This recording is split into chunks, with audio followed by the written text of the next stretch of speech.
Hey, so I've been working a lot on writing the past couple weeks, which is fun. Like you've probably noticed, if you do a lot of CG, you start to look around and kind of see things and like, ooh, how would I do that? Oh, I could do, I could model this and make like a tree, like you start kind of thinking in CG a little bit. Same thing happens with writing, except it can be different. It's more like finding little mannerisms or like a little just little things that happen. You go, ooh, I could take that and put that in a story. Especially if you're writing fiction, a really fun way to do it is you build something fake out of a bunch of things that are true, and you stick them together so it feels like a real experience, which is also the best way to be a liar.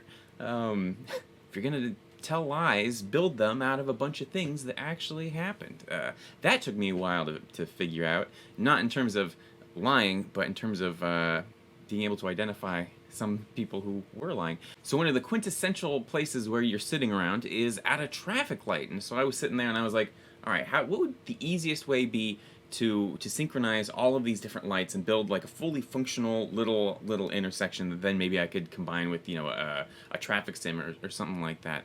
And I remembered the method that I was using to create the advanced neon signs, and I thought, okay, well that would probably you just make a sequence for the different lights to turn off and on. And so I thought today maybe we try to do that. So first, just a quick recap of the neon sequencing light tutorial. We have our cube here. I'll give it a new emissive material, and for the color, I'm going to load in an image texture flicker controller, and this is just a random thing I made. But I'll show you what it does. If I go into material preview, you can see that it's just unwrapped it onto this image, and I can scale it down, and if I stick it on the gradient, it controls the gradient. Right now it's going into here. Let me open up a new panel here for the shader editor. Right now I think it's going into the color. Yeah, but instead let's plug it into the strength. And because it's a gradient, it should still look mostly the same, but now we can also pick the color if we want to, which is handy for doing something like a traffic light. So the goal is, like, we'd shrink this down really small so it's only sampling one small area. And then if we reanimate it going up and down, boop, boop, boop, boop, we're effectively making the light blink. If we put it over here, we can have it blink faster. And here, I've got Node Wrangler turned on, so in the shader editor, I can just hit Control-T, and that adds the mapping node plugged into there, so I can just animate it by adding some keyframes right here. One keyframe, another keyframe, and if I go down here and hit Shift-E, linear extrapolation, it'll just keep cycling off and on. And if I move this over to, here, it'll phase off and on because it's just it's offsetting the UV coordinates up and down through here. If we added like multiple cubes and went up here and said like you project from view, went to individual origins here, scale them all the way down and place them there, it should, there we go, we have some kind of chasing lights. It's not very high res, but they're chasing that way. Okay, so let's first try to figure out how to make the light sequence, and then if we have some time, maybe we'll actually try to make a halfway decent traffic light model. So I'm gonna open a new scene here. Cool. And as with any time when I'm doing some graphic stuff, I'm gonna create a camera, set it to orthographic. Let's maybe make things square just for fun, and add a plane down below, which is gonna be our orthographic. Just gets rid of any perspective, and so we just get to work with everything, with perfect 90-degree angles, which is nice. I'm going to make it a 1 minute traffic cycle. I mean, we can speed it to whatever speed we want, but I want to think of it in terms of 1 minute, where 30 seconds is traffic going one way, and then the lights switch, and it's 30 seconds going the other way. Because I think that's about right. I think typically that's how traffic lights work, is they open up, for opposing lanes of traffic going like this, and then those lights turn red, and the other traffic gets to go. And because it's the exact same light cycle for each light, just offset by, half the cycle, I think we can just create one pattern for one traffic light, and then offset it by half of the pattern to get the other direction. You'll see what I mean if that didn't make sense. All right, so I'm going to tab into edit mode. And let's just subdivide until we get 64 squares here. Yeah, and I don't think I'm going to need quite this many columns, so I'm going to stretch it out just to make it a little bit easier to see here.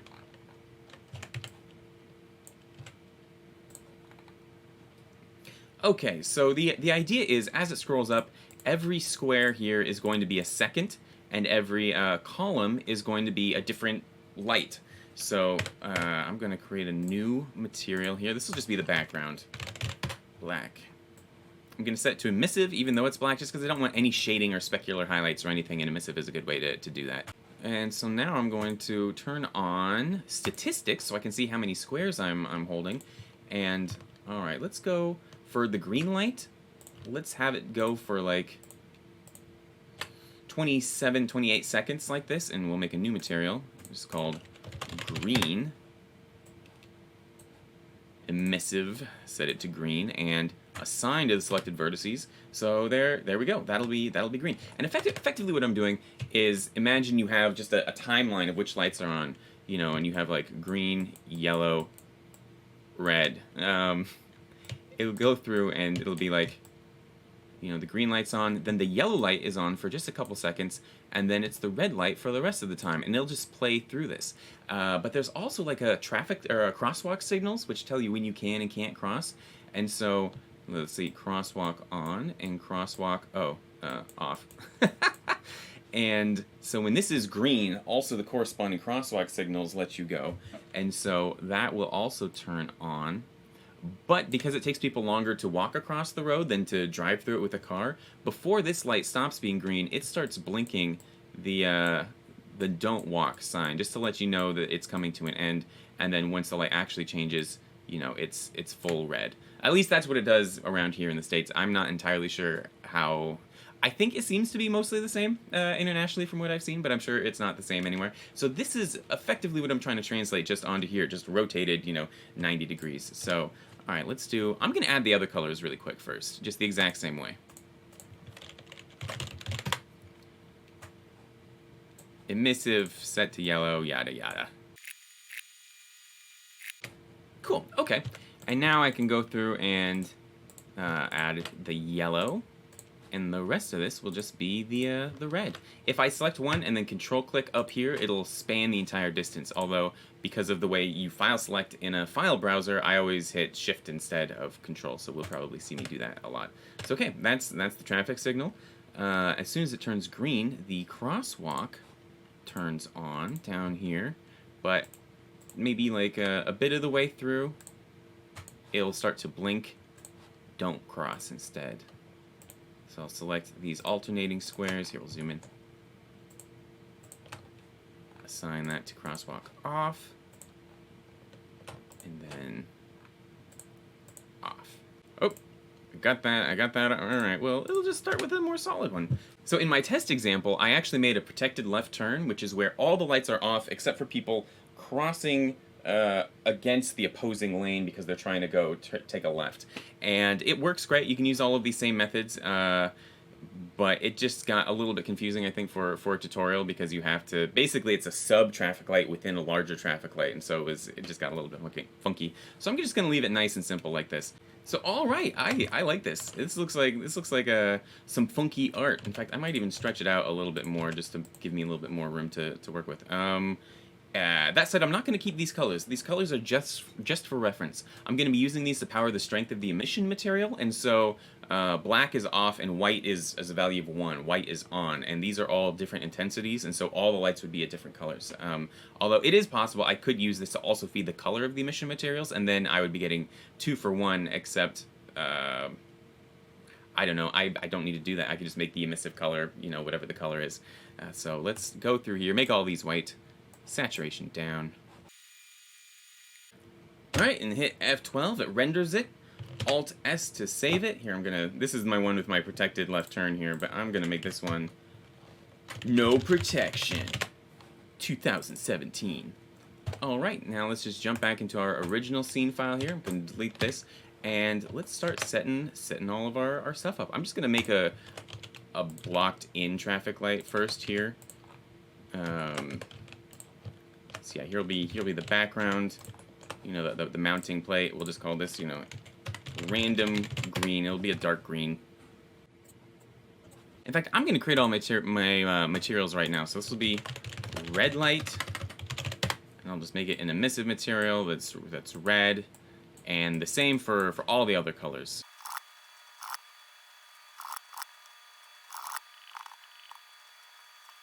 Cool. So back into edit mode here. Let's see. Gonna create a little cube. We'll do a cylinder.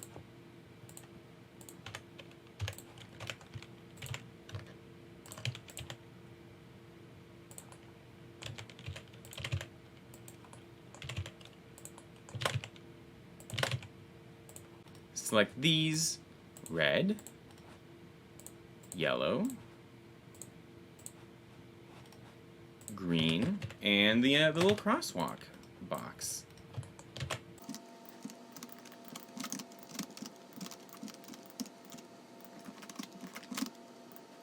Crosswalk off, and crosswalk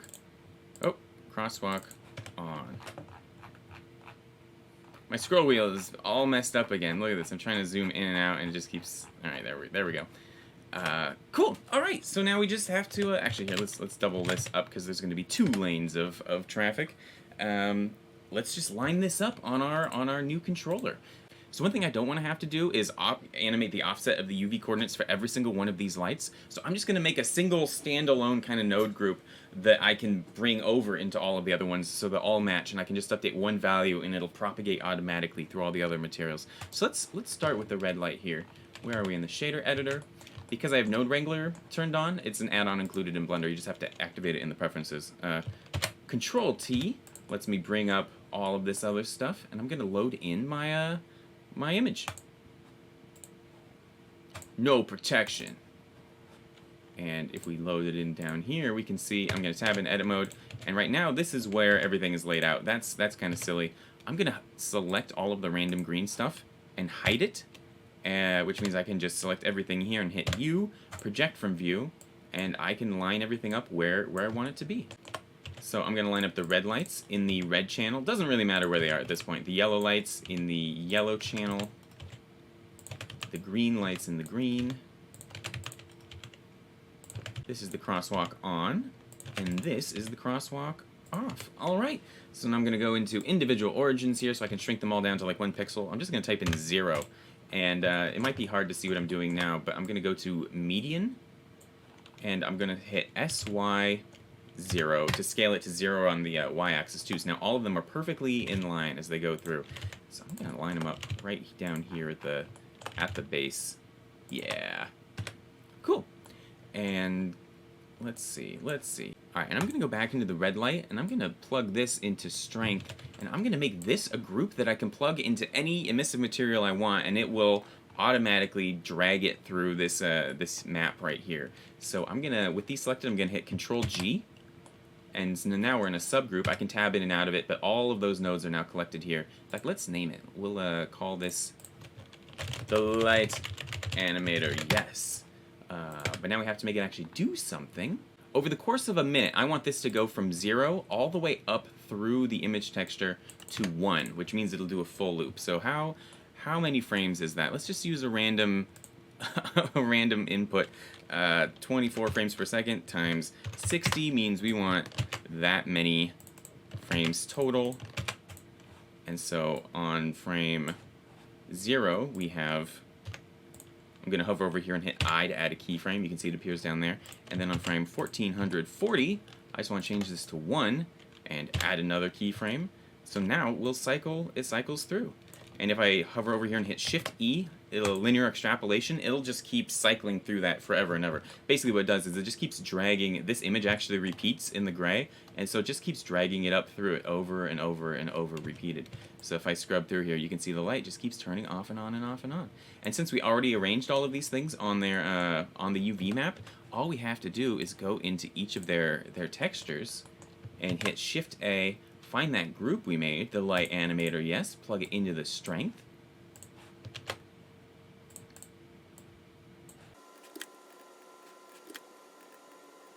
And we should have our functional traffic light here. In fact, I'm going to bring this keyframe over just to shorten it up so we can see, you know, things happen a little bit faster. There's like a time lapse. And then go. And don't cross. Stop.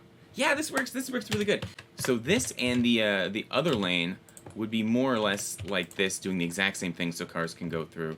And the other road would be offset by 50. So all I have to do is bring this up 0.5 to the middle, and Look at that. And and if I want to change the speed, still all I have to do is just select this mapping node and drag this second keyframe to wherever I want it. So yeah, we now have a real-time 1-minute traffic cycle. I think that's pretty cool. Okay, so let's see if we can model just some better traffic pieces here. Also, just a heads up, that basically concludes what I'd intended to cover with the tutorial. So from here on out, we're a little bit more casual. And by we, I mean me. Actually, before we do that, though, I'm going to use some of this sweet, sweet Patreon money to get a mouse with a functional scroll wheel. So I will see you in a second. All right, so you guys got me this. Thank you. It's just what I wanted. It even has 2 more buttons than my last mouse, so I can link it up to hotkeys. Let's see how it feels. It's an unboxing video. Oh, that feels good. This is going to be a beloved mouse for many years to come. Although it's wireless, and they say that the batteries can last for 12 months on a single charge, but that doesn't sound real. And it even has an extra button, and if I hit it, it's wow, it makes what? Yeah, what do you want? We're having an ordeal. There's an ordeal. The house was flooded, pretty badly. Not gonna hit that button again. Why are the mouse drivers 200 megabytes? Oh, this is excellent. I thought I was just gonna be installing some mouse drivers, but instead I have to make an account and I get to upload all my settings to the cloud. What a wonderful detour. Oh, thank you. Thank you, Google, for protecting me from anybody uploading files or accessing my mouse's cloud account. Okay, and I actually don't have my Galaxy S9. I've got the iPhone going now, so let's try more ways to verify. Use your phone. That's the same way. Also, additional props to Blender for being, at this point, the only piece of software or thing in my life which does not necessitate a password. All right, let's use Facebook.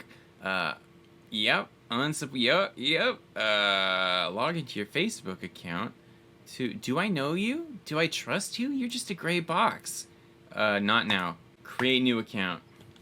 I'm Ian Huber. Would you like to receive product information, offers, and tips via email? Tips for my mouse? I made it. I feel like Joshua entering the land of Canaan. Okay, so I just made the crosswalk bit. I really wanted to finish this video tonight, but the day being what it ended up, turning out to be, I didn't really start until 1 a.m. and my brain is just kind of manifesting word spaghetti, where I'm kind of working and I will pay attention to what I just said and I'm like, those words didn't mean anything. So I was able to make this, but I think I won't show you the process and instead we'll just try to do it again with this light. Splitting the difference, just doing it, alright, extruding, beveling, insetting, yeah, you know all that stuff. I made a grill by subdividing a plane, stretching it, and then extruding each individual face downwards, and then doing a Boolean operation on it to make it just appear inside the frame there, which worked out okay. What did I try? Oh yes, then I wanted to make the cutouts for the little stop hand and the little walking dude. I tried to freehand it at first, and it turned out amazing, like a Muppet waving goodbye. So I was embarrassed. I tried to fix it. I thought, I can still save this. You can't save it. Give up. You forgot the thumb. Haha. Yeah. So I went on the internet and no, am I trying again? I'm trying again. So I went on the internet and I found an actual picture and decided, let's be adults about this. So I traced the picture, which I don't think anyone can sue me for, and deleted everything but those pieces, extruded them, did a Boolean operation, kept thinking I'd done it right, but it just didn't delete the original object, and so I couldn't see anything happen. Then did some more UV mapping. Nope, I'm just modeling some doodads. You guys have seen doodads. Made some plexiglass by adding a glossy shader to a transparent shader so it would reflect the environment a little bit, but also show the light shining behind it. I made this custom texture just out of a bunch of different photo bash images, and I made a little photo collage out of it so I could really quickly try to texture this thing. At first I tried a cube projection across the entire thing, but you could see all the seams, so I ended up mostly using a cylindrical projection just so I could unwrap the entire thing in one big loop. It wasn't perfect. I think I have some ideas for doing the next one better, and then spent a lot of time dialing in the color, or, the intensity of the specular map and all of that. Oh, then I couldn't figure out why the lights weren't turning on anymore. And it's because at one point when I was doing the cube projection, I selected those faces, and so I had re-projected them into the right side of the no projection.png, so they weren't seeing any signals at all. What am I doing now? Oh, that's right. I'm adding in this good texture. There's this picture of a fluorescent light cover I took with my phone once, and I use it all the time just for, stuff like this. It's really handy to add in that refracted look. I was trying to solidify it, but none of the normals lined up, so I just ended up extruding it and sliding it to the right. Anyways, it's darkness now. I'll pick this up in the morning when I have a brain. Alright, it's a new day, although I'm still weirdly tired. But I got out and about a little bit today, and I think traffic lights are one of those things where once you start paying attention to them, they have a lot of weird idiosyncrasies and things to kind of discover over, the 100 and whatever years we've been using them, that we've stuck on them. Like, in a lot of intersections, they have this flange around the edge, but it's only in one direction, and these ones don't have it. And I think that's because it's along the east-west axis, and so if the sun's setting or rising, it provides some contrast against the bright sky behind it, so you can still see the signal. And the vents are just so that it doesn't become a giant sail. The other weird thing, which I'm kind of surprised I didn't notice before, is that I'd always assumed there were two lights here. This is obviously for the left turn lane, but I assumed there were two signals because there were two lanes. But I started noticing everywhere there's two signals, even if there's only one lane. And the reason for this is apparently just redundancy. It's in case a bulb burns out, it doesn't it doesn't knock the entire intersection out of commission from a traffic light standpoint. But it's very weird I'd never noticed that, and that also explains why I was getting so confused when I tried to match up my memories of traffic lights and things to the actual intersections. I was like, wait, but there's only one lane there. So yeah, they'll usually have two lights, and if there's a turn lane, they'll add, another one over here. It's also cool seeing all the different methods they use to fasten stuff. Like this is, a bracket goes around here and then around here. I modeled some of these for the antenna asset, so I might just reuse those from there. But I'm getting into it because I think I can actually make an asset of all of this that will have little, different turn signals you can attach, and kind of a modular system you can use to make any type of system you want, hopefully. So I want to make all these little bits so you can just kind of stick them together. I just think that'd be fun, kind of see it through a little bit. Also, I've been looking for reference images of barges and stuff, and I happened to find one back in the woods. Isn't that weird? So I took a bunch of pictures of that. No idea why it's there. This is Caitlin in a tree, and we had a nice little picnic. Okay, let's get into it. I'm gonna try just making one. There's different types of traffic lights. Some where they're all one piece like this, and other ones where each light is its own module. And I think I want to go the modular route. So I'm just gonna start with a cube. And here, let's turn on screencast keys. I don't know if I'm going to narrate everything I click. Most of it's pretty obvious. I think it's kind of shaped. It's shaped a little bit like this, and then there's just mounts so you can connect them together, and the bottom mounts, mount back to the main pole. So I think this could actually be fairly easy. I don't want to actually look at specific reference as I'm modeling it, only because I kind of want to model my own version a little bit, and so I've looked at a bunch of reference, but now I'm trying to see if I can just make, if I want it to maybe accidentally become a little bit sci-fi, I guess is what I'm trying to say. Alright, so Shift-S, cursor to selection, just so that we can make our cylinder appear exactly right there. Scale that down. Rotate by 90 degrees.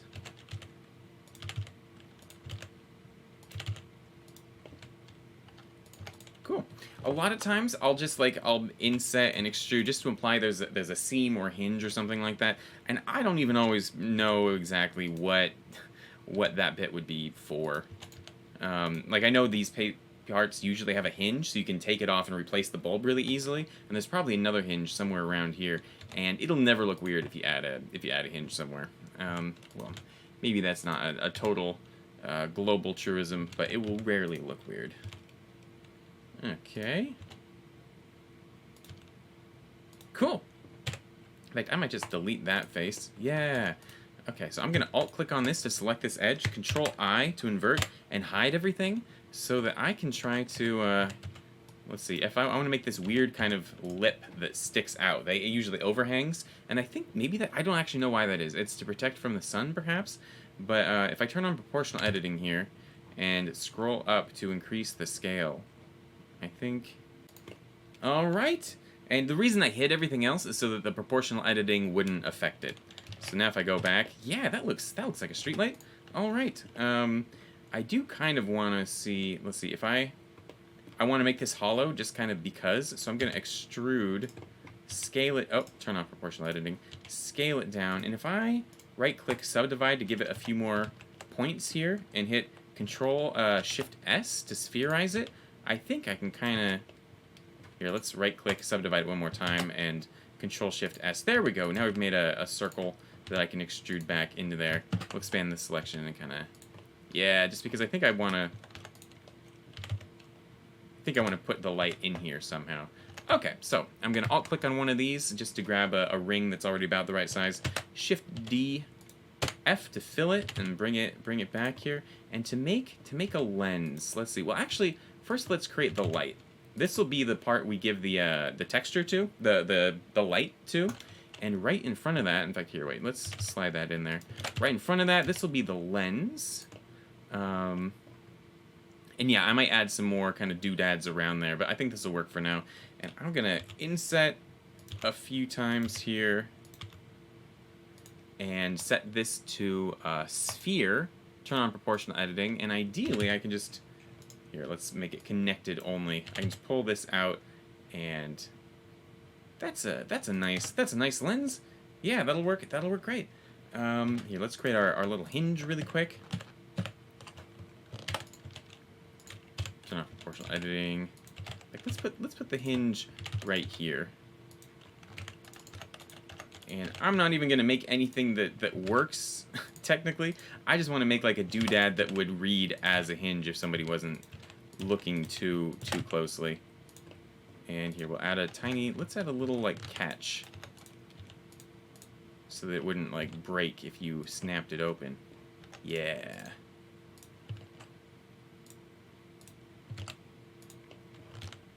And now we can add a loop here, bevel it, and Alt-E, extrude along normals just to create a seam. That works pretty good. Okay, I do want to add a mounting point here, and what would the best way be to do that? I think I'm going to right-click. Here, we can actually do both of these maybe at the same time. This might be a little overambitious. Actually, I'm going to select these and hit Control-X to dissolve them. And then right-click Subdivide. Let's see, if we go to a points, that's looking okay. Here, I'm going to delete these points here. I'm trying to set up, I want to do like a, well, you'll see in a second. I select this face and this face, inset to extrude. Whoa. Okay, well, I'll do just a little bit, and then I'll change to individual origins, so I can just scale it down on their individual faces without also, you know, starting to intersect. And, let's see, if I right-click, subdivide, and then hit, you know, Alt-Shift-S, that'll spherize it a bit, and these should still both be in sync. I'm going to delete any, some of these close together edges here. Yeah? Which one did I do up here? Okay. Oh, I don't remember. Which one was it? Okay. And now if I select these guys, I guess I can just select all of them, and double tap I to insert each individual face, and hit Alt-E to extrude along normals. There we go. I've just made kind of an injection molded plastic type look. This is one of my favorite techniques, just because it's pretty effective. So now we can just go back to here, inset, extrude along normals, and there we go. And we'll connect our actual piece to that. Let's see. Is there anything else? I think I want to add a heat sink to this, just because heat sinks are kind of cool. Heat sinks are just a part of a machine that have a lot of exposed surface area, so there's a lot of it's maximum surface to air contact, so there's a lot of air that can cool the thing down. And so I'll try to make this plane kind of match the contours of this light a little bit. And this might not look great. We'll find out. This is just kind of my sci-fi deal. Like, oh, it's such a heat-generating street light, even though it's probably LED in the future. Yeah, that's cool. All right, so right-click, shade smooth. Gonna open the data properties and check auto smooth just to clean things up a bit. And here, I'll just make a new texture here. New, we'll call this light housing material. Change the base color to an image texture. And you guys know that, like, this menu here and the nodes in the shader editor are basically redundant. Like, if I delete that, but I change the base color to an image texture, see, it recreates the node. And it just, this is handy if you're used to going through menus, like, especially when they added the node system. A lot of people, myself included, were trying to avoid it, so I was sticking around with this, and eventually I realized, like, oh, this is such an easier way to look at everything. But if it ever seems like, how do you know if you're supposed to do it here or here? It's the same thing. It just gets really convoluted, you know, as soon as you start adding a bunch of nodes. All right, so I'm gonna load in for this a texture I made. Yeah, and here we'll slide open a UV editor. Gonna be using that a lot. Okay, so this is just a photo collage I made. I think I mentioned in the time lapse out of Photo Bash textures. So now if I select all of these and hit U, well, yeah, actually this is fairly cubic, so I think this will work great for a start. None of these are particularly interesting. Like, I have a lot of kind of flat gray. I could stick them here, and let's see, can I still, if I hit Control-Alt-Shift-S, I can slant it, so I can kind of line it up with this texture here, like, really lazily, which is nice. And if I go into Material View, how does that, hey, that's looking, I mean, that's a bit too much, isn't there? Do another cube projection, stick it somewhere, but then I'll go through and actually kind of try to line everything up a little bit better. Actually, I mean, that's looking pretty good just right off the bat. And here, I'm gonna duplicate this hinge too, just to maximize the usage. So I'll just slide it here. Cool. Maybe add one over here too. I'm gonna select this loop right here and hit Control++ on the numpad to expand the selection. I'm gonna go into the top view and hit U cylinder projection, which unwraps it basically as if you're opening like an old scroll, like this. And I don't have a lot of long seam bits in the texture, so I'm gonna grab this, hit SX-1 to mirror it like this, and I'll just lay it over itself so that we can reuse this same bit right here twice. And hopefully, yeah, that adds some, that's good. Let's see if we can do something interesting with this bit right here. I'm gonna go to the top, hit U, cylinder projection, that's cool. I'm gonna open up this side panel, and I have the UV squares add-on activated. I think that's included with Blender, and ideally I can just hit 2 grid by shape. Yeah, and it just makes it a square here. I think what I need to do is actually just again mirror it over like this, and maybe do this same maneuver. Yeah, so that I can line it up with something like, yeah, let's use right here. How's that look?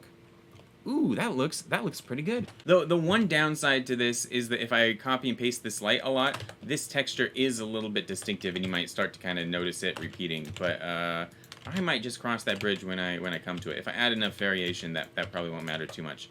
Uh-oh. There we go. Yeah, that's looking pretty good. Okay, let's jump back into the lens here. I'm gonna create a new material. We'll call this round diffuser. Diffusion. Yeah. And assign that to there. And what are we gonna do with this? How do we want to do this? So I want it to work in both EV and cycles, and I also want it to look as if it's kind of refracting the background without actually blocking the light. Maybe actually, we're gonna use an add shader. So here, if we go into the they used to have I feel more old school kind of lenses. And now I think they do just use a diffusion type plastic over an LED chunk. And so I might go into here, create a glossy shader, a transparent shader so we can see behind it.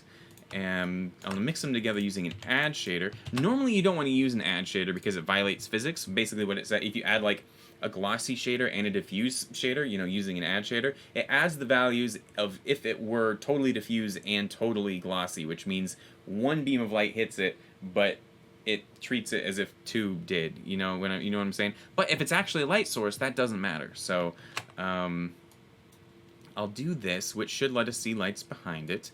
I'm gonna hit No, I'll just leave that like it is.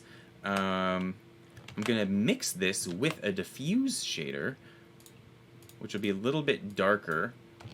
And the mix factor for that will be our Control T to use the node wrangler, our little diffuser. So yeah, scale this up like this, and if we go into material preview, what does it look like? Nothing, because we haven't connected it to the surface. That looks, hey, that's looking pretty good actually.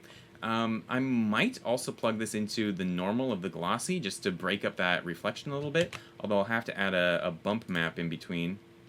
Woo! Here, we can clean this up a little bit. Oh, and also make sure to plug it into the height. So distance, 0.1, strength way down. I like it. Turn maybe the roughness down a little bit, and we can turn the glossiness down too, just so it isn't quite so reflective. But now, if we do put a light back there, although I might have to change some settings because it's Eevee, but if we put a light right behind that lens, we can see nothing. Okay, so we'll go into the round diffusion material. We'll go under settings, and no. Wait, where are the settings? Oh, we have to go into the Eevee render settings to change Eevee settings. I always forget about that. Blend mode, let's say alpha blend, and shadows, let's turn off shadows. So now, hopefully, this light, oh, we're not even in rendered mode. Oh, yeah, all right, this is what we wanted. Cool. So I want to add a, actually, I'm just going to duplicate this red light here. P, separate from selection to make it its own object. Right click, set origin to geometry, and I'll stick it behind the red light. Oh, it's already back there. That's great. And if we jump into cycles, how's that looking? Hey, that's looking pretty good. I think it's possible I should have more of a border around this light, but I'm excited. That's looking pretty good. Here, let's add like a little frame. In fact,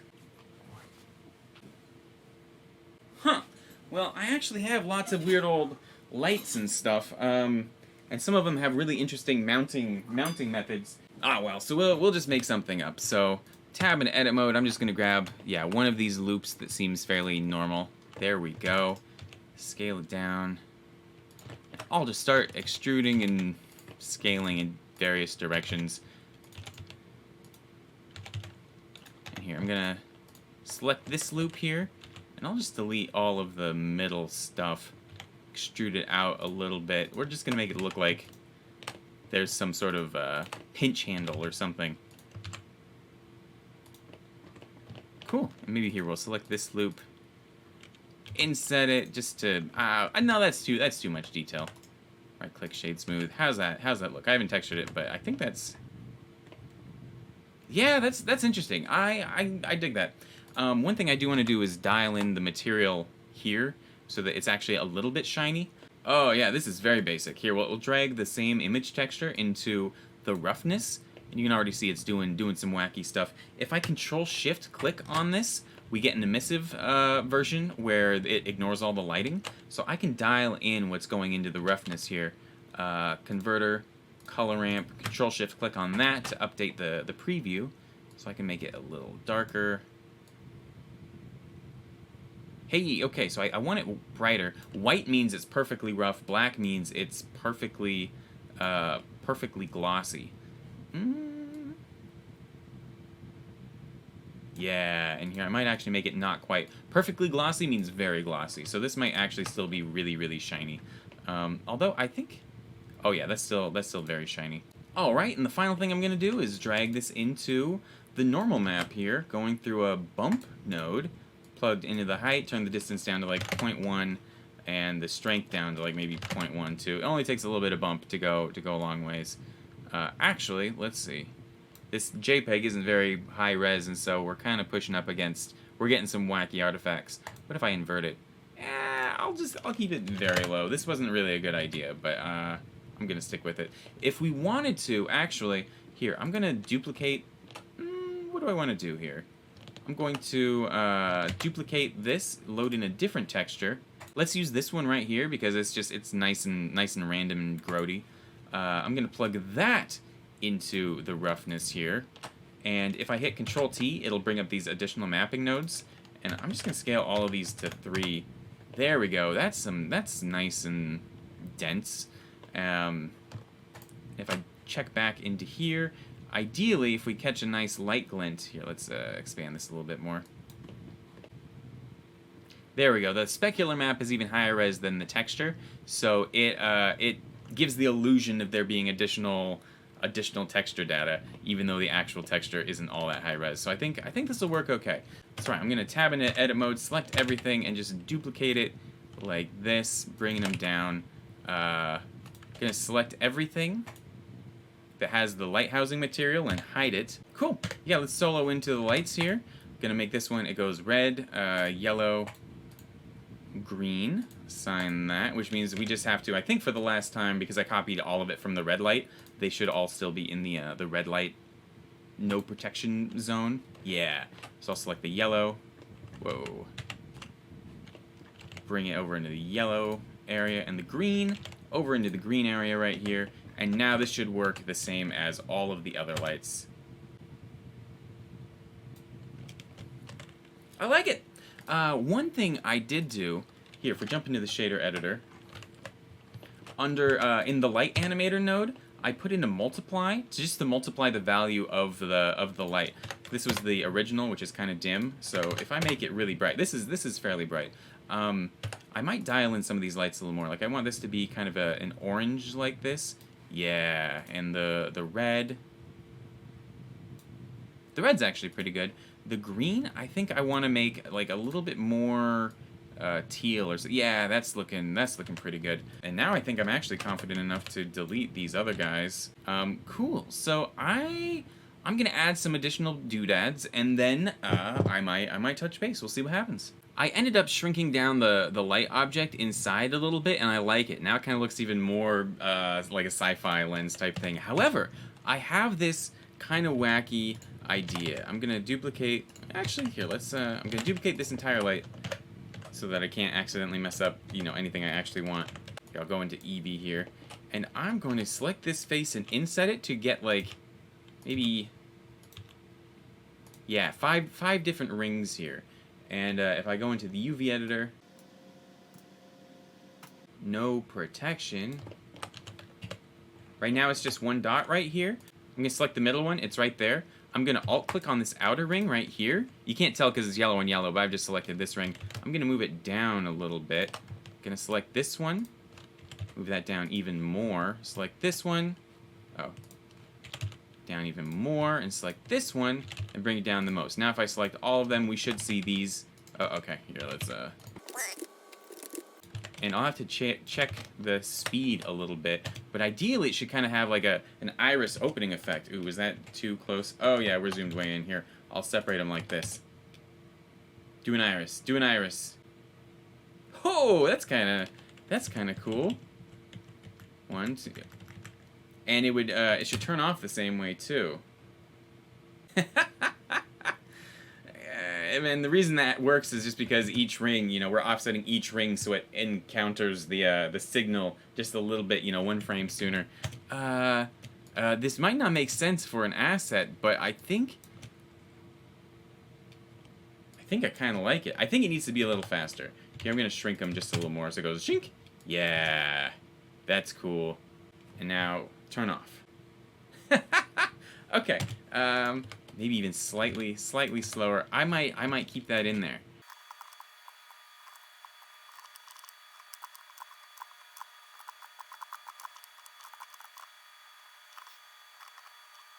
I love that we get all of this sequencing just by animating the thing to the UV map. I love that all of this is animated with just 2 keyframes.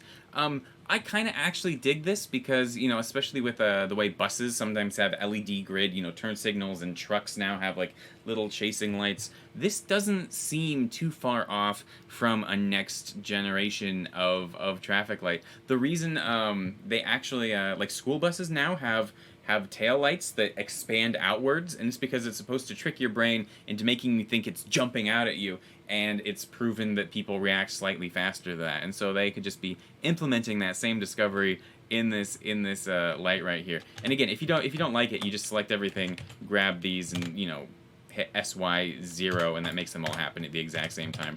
I don't know exactly how I'm gonna, deliver this asset yet, but it looks a little silly. No, I dig it. I like it. Maybe a little faster. Yeah. So I think that's basically everything I'd planned on talking about. I'm making some more kind of modular bits so I can release this as an asset, which has been really fun. I'm trying to make it look mostly normal, but also, some variants so you can kind of mix and match. I've got the protected left turn thing going, and I'm making some little gizmos and stuff for mounting it, which is fun. I also found what I was looking for earlier. I got it at a thrift store, and it's just got this ring in it that it's got a little tab coming on there, so you just push that in to pop it out, and that way you can get this lens out. And you can see the bulb inside. Actually, what's crazy, the wire came out for this one, but there's just one wire going to the bulb, and the return wire is just like literally the metal. It just where it connects into the truck, and the entire vehicle is the ground, which is finally connected to the battery, which I always think is a wacky way for that to work. Anyways, yeah, thanks for watching. Hope you had some fun. I sure did, and talk to you soon.